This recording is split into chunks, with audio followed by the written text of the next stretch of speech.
All right, let's dive right in. We're going on a journey to the very heart of matter, exploring the tiny, powerful structures that make up, well, everything. Today, we are unlocking the secrets of the atom. Kind of sounds like a riddle, doesn't it? I mean, what on earth could you, the desk you're sitting at, and some star billions of miles away possibly have in common? The answer, it turns out, is both incredibly simple and absolutely mind-blowing. You got it. They're all made of atoms. For the longest time, we thought atoms were the end of the line, the smallest, indivisible things in the universe. But that just opens up an even cooler question. What's actually inside an atom? So, our story really kicks off with this huge realization that the atom wasn't indivisible after all. Towards the end of the 19th century, scientists started finding these little clues, these breadcrumbs, suggesting there were even smaller pieces hidden inside. Think about it like this. You run a comb through your hair, and suddenly it can pick up little bits of paper. That static cling, that was one of the first big aha moments. It showed that regular matter could hold an electrical charge, which could only mean that the atoms it's made of must have tiny charged particles inside them. And that discovery just opened the floodgates. First up, in 1886, E. Goldstein's work with something called canal rays led to the positively charged proton.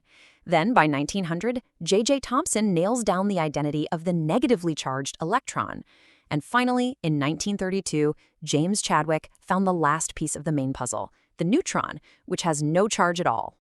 Okay, so now we have the ingredients, positive protons and negative electrons. The next big question was, how in the world are they arranged? The first real attempt to draw a map of the atom came from J.J. Thomson. Thomson's idea was actually pretty clever and simple. He imagined the atom was basically a big ball of positive charge, and scattered throughout it were these little negative electrons, kind of like plums in a pudding. Or maybe an easier way to think about it is seeds in a watermelon. The charge is balanced out, so the whole atom was neutral. It was a fantastic first draft of what an atom looks like. But here's the thing about science. You have to test your ideas. And the next huge experiment, led by a guy named Ernest Rutherford, was about to take that neat little plum pudding model and just completely blow it out of the water. So here's the setup. Rutherford's team basically shot a beam of tiny, positively charged particles, they're called alpha particles, at this incredibly thin sheet of gold foil. And when I say thin, I mean it was only about 1,000 atoms thick. Now, if the plum pudding model was right, they figured these particles would just sail right on through, maybe getting nudged a tiny bit. But what they saw was just shocking. Yeah, most of the particles zipped right through, just like they expected. But some were deflected at an angle. And this is the crazy part. A tiny, tiny fraction, about 1 in 12,000, actually bounced right back. Rutherford himself said it perfectly. He said it was as incredible as if you fired a 15-inch cannonball at a piece of tissue paper and it came back and hit you. No way. There had to be something incredibly small, dense, and powerful inside that atom to make that happen. So this was the game changer. The plum pudding model was out. The only explanation was that all the positive charge and nearly all the mass of the atom was crammed into an unbelievably tiny, dense center, what we now call the nucleus. And the electrons? They were orbiting way out from it, which means the atom is actually, astonishingly, mostly empty space. But Rutherford's new model had a huge problem. According to the physics of the time, an orbiting electron should be giving off energy constantly. That means it would spiral down and crash into the nucleus in a fraction of a second. Atoms should just collapse. But they don't. This massive puzzle was finally solved by Niels Bohr. Bohr came up with this pretty radical idea. He said, you know what? Electrons can't just orbit anywhere they want. They're stuck in these special, fixed orbits, kind of like lanes on a highway. He called them energy shells. And as long as an electron stays in its lane, it doesn't lose energy, and the atom stays stable. This was genius, because it also perfectly explained why different elements glow with specific colors when you heat them up. So how do the electrons decide which shell to go into? Well, there are rules for that. Each shell can only hold a certain number of electrons. The first one holds 2, the second holds up to 8, and so on. And here's the key.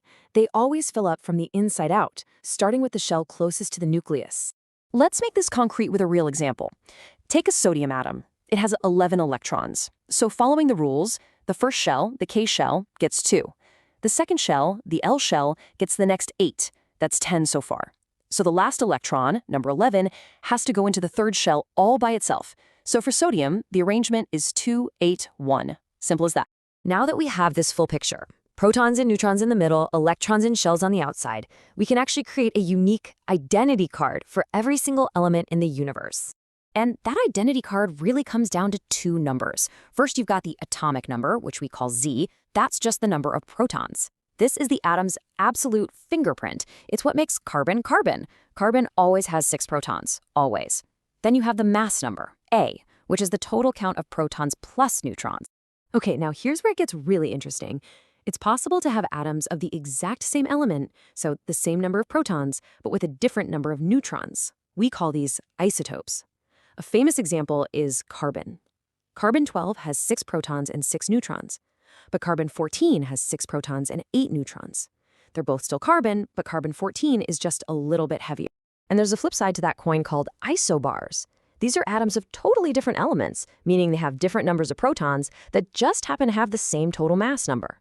For instance, argon-40 and calcium-40 are completely different elements, but they both have a total of 40 protons and neutrons in their nucleus. So let's lock this in so it's super clear. Isotopes, same element, different mass. Isobars, different elements, same mass. It all just comes down to what's staying the same and what's changing, protons or the total count. And that brings us to one last mind-bending thought to leave you with. We've just learned that atoms are almost entirely empty space. So here's the question. If that's true, why does your desk feel so solid? Why can't you just walk through a wall? The answer is all about the incredible forces at play between those tiny particles. It's definitely something to think about.